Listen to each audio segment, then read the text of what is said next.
Bonjour à tous et bienvenue dans cette nouvelle vidéo, nouveau format sur la chaîne où je vous parle tout simplement d'un petit bilan de tournois que j'ai fait. En l'occurrence, on va parler des Treasure Cup, mais pas que, je vais aussi parler un peu de, voilà, vu qu'il y a un peu l'aspect collection aussi qui m'intéresse, je vais aussi vous présenter les loots que j'ai eu à travers ces tournois, que ce soit des récompenses de participation, mais aussi des petits échanges, des cartes que j'ai ajoutées à ma collection. Ce sera à la suite du bilan voilà, des tournois, donc reste connecté. Ce sera dans la vidéo, je vais vous montrer des petits trucs vraiment intéressants. Sinon, Treasure Cup, c'est quoi? En fait, c'est ça, Bandai, ils aiment trop mettre plein de petits événements. Donc, tu as les événements un peu classiques, les tournois que tu as chaque semaine dans voilà, dans les boutiques spécialisées, les boutiques de cartes, ce qu'on appelle les locales, on va dire, on va appeler ça comme ça. Donc, normalement, voilà, t'as une petite winner tranquillement, t'as un petit truc de participation. Mais de temps en temps, Bandai, ils organisent aussi des tournois un peu différents avec des récompenses différentes et des fois plus intéressantes. C'est le cas des Treasure Cup où tu pouvais tout simplement, voilà, pareil, dans les mêmes boutiques, avoir la pudding en winner, donc une carte vraiment spéciale, mais aussi en lot de participation, tu avais des très belles cartes, des sortes de full art magnifiques qu'on verra probablement dans cette vidéo à la fin. Et donc voilà, pour participer, il fallait juste s'inscrire via l'application Bandai comme d'habitude. Et tu pouvais voir les magasins qui faisaient les Treasure Cup, la plupart des magasins le faisaient. Et donc moi je me suis inscrit à 3 Treasure Cup. La particularité aussi c'est qu'il y avait plus de monde, je crois que j'ai fait mon plus gros tournoi, c'était dans une Treasure Cup où on était 43 il me semble, non 40 tout juste. Donc voilà, c'est des gros tournois bien solides. Donc moi c'était à peu près ma première expérience aussi dans un aspect un peu plus compétitif, alors que tu sais avant moi je faisais des tournois mais c'était des locaux, donc c'était jamais trop compétitif, c'était toujours bon enfant. Donc là on avait un aspect un peu plus compétition. Donc mon premier Treasure Cup je l'ai fait au Silver Goblin, une boutique ici à Montréal, c'est la première fois que j'allais là-bas. Euh, Ça s'est fait en 4 rounds, j'ai tout simplement perdu 2 rounds et j'ai gagné 2 autres. Donc bilan moyen, hein, tu vas voir ça va être un peu la tendance de cette vidéo, mais en gros premièrement j'ai affronté Lim, de toute façon je vais mettre tous les bilans à côté là, mais j'ai affronté Lim en premier. C'était assez bizarre, il jouait une compo très bizarre. Moi, je l'ai pas dit, mais moi je jouais Smoker rouge et vert. La première fois que je le jouais, c'est vraiment littéralement la première fois que je le jouais. Je voulais tester, voilà, je me suis dit, tant pis, même si c'est une Treasure Cup, on va s'amuser un petit peu parce que c'est ça aussi le but, hein, c'est s'amuser. Donc c'est la première fois que je testais ce deck. Le deck est plutôt cool, on en reviendra après, mais Lim, trop dur. Enel, je l'ai battu. C'est la première fois que j'ai affronté un Enel en vrai. J'en ai affronté plein dans le simulateur, mais en vrai, il y a un peu quelque chose de différent. Ensuite, j'ai affronté un Shanks que je connaissais bien, puisque c'est un Shanks que j'affronte souvent à la boutique du Dôme. Et ensuite, un autre, et celui-là, je l'ai perdu. Et un autre Shanks, enfin, pour finir. Et le Shanks était un peu plus débutant, il débutait depuis un mois. Je l'ai roulé dessus, voilà, tout simplement. Mais donc, je finis en 14e sur 24 sur ce tournoi. Bilan de ce tournoi, c'était un peu dur avec le rouge et vert Smoker. C'est un deck en fait où tu as une ligne, tu dois la jouer, donc tu as ta série de cartes à jouer, tu as la Smoker qui est absolument capitale à jouer tour 5, et si tu n'arrives pas à la jouer ou que tu n'arrives pas à la protéger, ça va être un peu chiant. Et moi, c'était trop dur pour moi enfin, il y a des parties où je l'ai pas eu. Par exemple, Lim, j'ai eu aucune Smoker. Voilà, le premier match-up, donc c'était très compliqué. Et en plus, quand tu rentres dans un tournoi comme ça et que tu perds ton premier match, c'est un peu, voilà, tu sais que tu n'auras pas la win, quoi, ou quasiment, ou alors ça va être très rare, quoi. Mais en 4 rounds, tu seras probablement, même si tu gagnes tes 3 matchs après, tu seras probablement, quoi, 3ème, 4ème, au mieux. Mais sinon, mon plus gros tournoi, je l'ai fait ensuite au Carta Magica, une boutique ici qui, ceux qui sont à Montréal, hein, vous le savez, hein, mais une boutique très compétitive où les gens qui jouent là-bas, la plupart sont là pour la win et rien d'autre. Donc le niveau est très élevé, je m'y attendais un petit peu. J'ai fait beaucoup de matchs, hein, je vous affiche là tous les match-ups, mais il y en a eu énormément. Et cette fois-ci, j'ai testé un nouveau deck. Je suis revenu sur Shanks, mais un Shanks contrôle. Voilà, un Shanks notamment qui joue les events, enfin pas les events, les stages. Donc le Shanks, donc c'est un stage cost 2, tu le reposes, il fait moins 1000 à un adversaire. C'est un peu un Shanks qui est là pour aussi contrer, enfin essayer de contrôler le nouveau Luffy. Purple Green. Spoiler alert, j'en ai affronté aucun durant ces Treasure Cup. Sur les 3 Treasure Cup, j'en ai affronté aucun. Même si on avait dans les tournois, j'ai jamais eu l'occasion de jouer contre. Mais donc je jouais ce nouveau Shanks et vraiment j'ai trop kiffé. Tu le vois, hein, j'ai gagné 3 games sur 6. Donc j'en ai perdu 3 autres. Le premier match Yamato, c'était assez simple. Ensuite, j'ai fait un teach. Le teach jouait beaucoup trop bien. Je pense que c'est un des meilleurs teach que j'ai joué. Vraiment, il savait tout ce que j'allais jouer à l'avance. Tous les petits pièges que je menais, il voyait tout. C'était impressionnant. Ensuite, un Red Purple Luffy.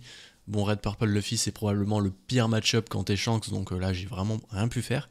Je suis content, j'ai une win contre un Lucci qui était vraiment expérimenté, donc j'étais assez fier de moi.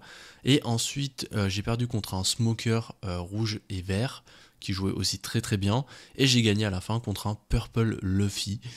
Donc je finis 18ème sur 40 sur un tournoi où c'est très compétitif. Je suis quand même assez content.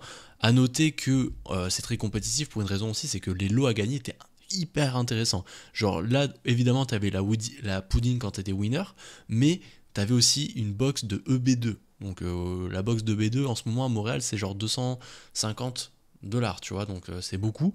Et en plus, voilà, quand t'étais dans le top 8, t'avais d'autres paquets, donc c'était vachement intéressant. Donc je comprends pourquoi c'est compétitif, c'est parce que tu peux avoir pas mal de choses. Mais bilan de ce tournoi, j'ai kiffé quand même l'aspect vraiment compétitif, donc un peu tryhard. Et j'ai kiffé jouer ce Shanks Control, voilà, qui m'a apporté un peu de nouveauté parce que je joue Shanks depuis quasiment le début. Mais voilà, changer un peu la decklist, enlever les rushs quasiment tous, sauf les Shanks, et j'ai aussi le Roger là qui permet de passer les boucliers.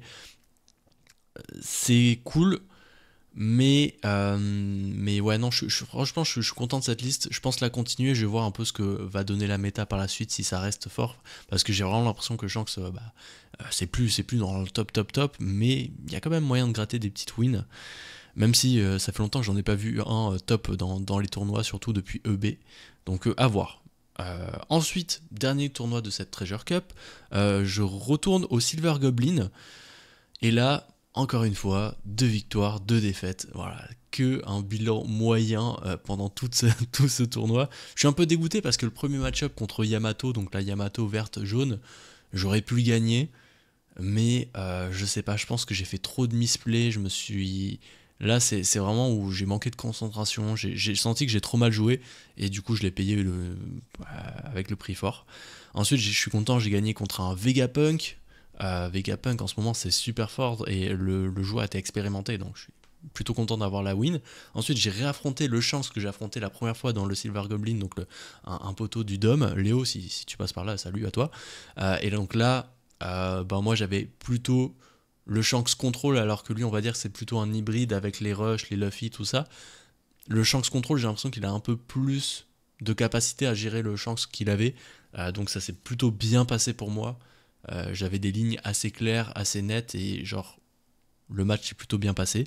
Et j'ai fini, je me suis dit, allez, je vais essayer de chercher la 3ème win, et je suis retombé contre un rouge et vert Smoker qui m'a roulé dessus. En fait, il a mis une Smoker tour 5. Spoiler alert, j'ai pas pu la retirer de toute la game, c'était horrible. Vraiment, elle avait soit des Tashigi, soit des Don Quichotte. C'était beaucoup trop dur de s'en débarrasser. Du coup, elle m'a fait mal pendant toute la partie. C'était beaucoup trop fort. Et moi, de mon côté, je voyais pas mes chances. En fait, j'avais tous mes bloqueurs en main. Enfin, mes counters 2000, mes counters 1000. Mais j'avais aucune brique. Et des fois, c'est ça qui est le problème dans Shanks. Hein, c'est soit... Des fois, tu vas avoir des games où tu vas avoir toutes tes briques dans la main, que les Shanks, que les grosses cartes. Et t'auras pas tes bloqueurs, tes counters. Et des fois, t'auras que tes counters et t'auras pas de briques pour finir la game. Voilà, des fois, ça se passe comme ça. Tant pis, c'est un peu la part d'aléatoire du TCG, ça arrive. Maintenant, je vais vous parler un peu des loots que j'ai eu, parce que voilà, aussi participer à ces événements, c'est ça qui est bien et que j'aimerais vous partager dans cette vidéo, c'est l'aspect communautaire. Tu rencontres des gens, souvent les gens ils ont des binders, moi aussi j'ai un binder aussi où j'ai fait des échanges, et hop, t'as grandi ta collection à des prix plutôt intéressants parce que tu vas faire des échanges qui sont des fois en ta faveur, des fois pas trop, mais tout le monde s'y retrouve plus ou moins. Des fois tu vas acheter les cartes moins chères parce que tu connais la personne. Donc vraiment, moi je vous conseille, participer à des tournois quand vous collectionnez, parce que tu prends du plaisir et en plus tu as grandi ta collection. Donc franchement c'est cool. Et donc maintenant on va voir tout simplement ce que j'ai eu pendant ces petites Treasure Cup, hein. Donc tu le sais déjà probablement, mais quand tu participes tu as déjà un sort de lot de compensation, de participation. C'est tout simplement une de ces 4 cartes là. Tu vas avoir un booster, tu sais les boosters events un peu blancs là, et dans ce booster là tu auras une de ces 4 cartes. Forcément il n'y a pas d'autres cartes.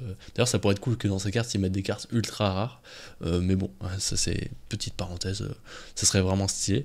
Donc moi j'ai eu la chance de toutes les avoir. En fait même si j'ai participé à 3 Event Cup, j'ai eu la chance d'ouvrir ces 3 là. Celle-là c'était ma première, ma deuxième, ma troisième. Donc j'étais plutôt content, j'ai pas eu de doublon. Et celle-là, tu t'en doutes, j'ai fait un petit échange. C'était ma première Silver Cup, donc j'ai échangé cette petite Shanks contre le Trafalgar Law de OP10. Probablement, vu que celui-là maintenant il coûte beaucoup moins cher, probablement que voilà, j'ai un petit peu perdu au change, on va dire. Mais sur le coup, moi, le Trafalgar Law, il était dans mon train, enfin dans mon comment ça s'appelle, dans mon binder de trade, donc j'étais pas forcément intéressé par l'avoir, donc je voulais le trade et je voulais absolument le Shanks parce que la carte, faut se le dire, hein, c'est une carte magnifique, hein, tu vois, pour une promo seulement, la carte est beaucoup trop belle, les effets sont magnifiques. Il rentre pas spécialement, même si j'ai vu certains le jouer dans le deck Shanks. Moi je l'ai mis dans mon deuxième dans mon deuxième Treasure Cup, donc celui au Carta Magica. J'ai eu aucune occasion de le jouer. À chaque fois que je l'avais en main, je me suis dit bah non, il y a toujours un play qui était plus intéressant.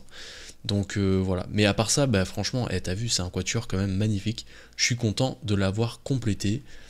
Voilà, petit souvenir des Treasure Cup.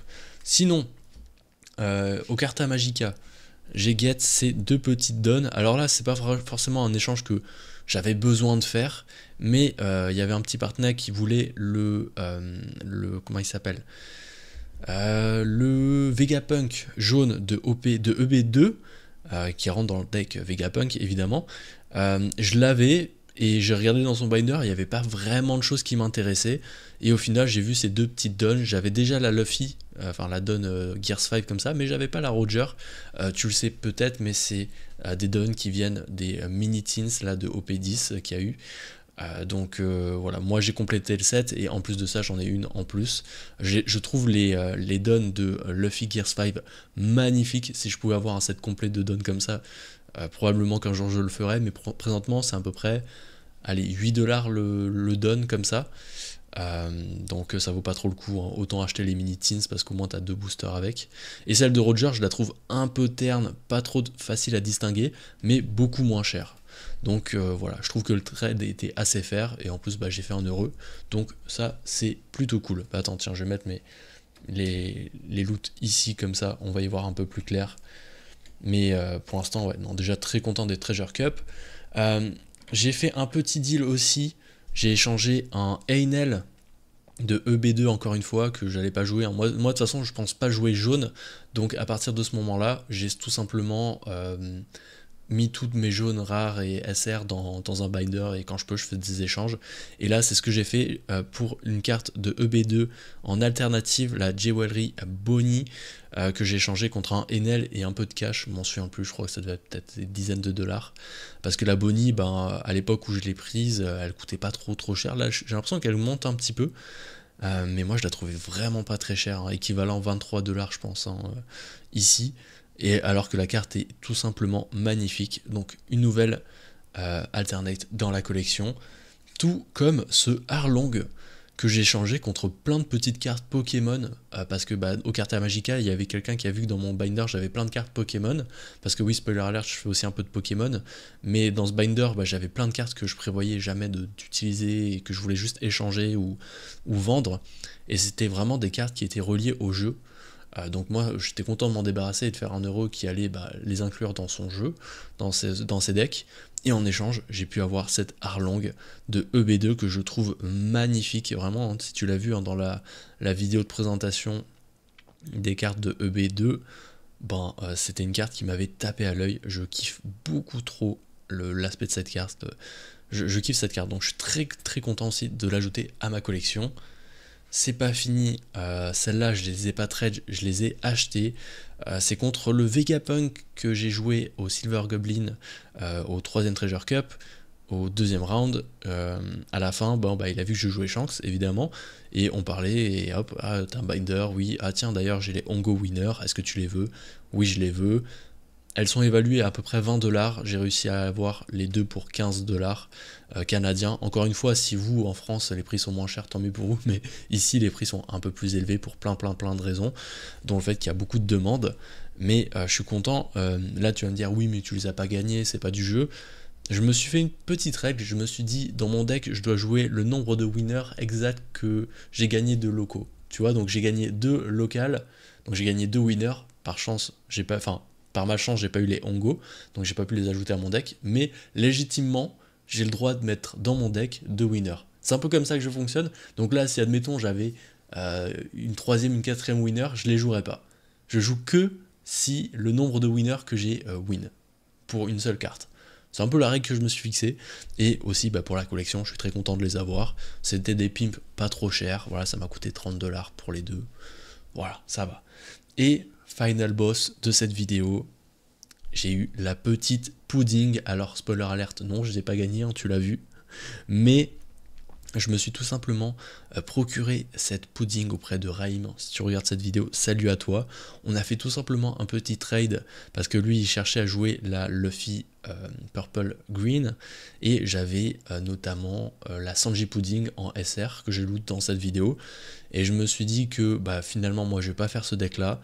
Donc j'étais ravi de lui échanger ma Sanji Pudding avec du cash contre la Charlotte Pudding que je trouve magnifique parce que bah, lui il a eu la chance de gagner, enfin la chance, il a eu les talents de gagner la Treasure Cup, une des Treasure Cup, donc bah voilà, il la get, donc j'étais content parce que lui ça l'a avancé pour son deck, et moi, ben ça m'a avancé dans ma collection, donc j'ai le full set de la Treasure Cup de 2025, est-ce qu'il y en aura d'autres, je sais pas, mais en tout cas, j'ai les 4 promos, plus la winner, très content. Donc n'hésite pas à me dire ce que toi t'en as pensé un peu de ce petit format hybride, partage d'expérience de tournoi plus loot. Moi je pense que c'est intéressant. Bref, la zone de commentaires est là pour ça. C'était Vivre Card, on se retrouve prochainement pour une nouvelle vidéo. Bye.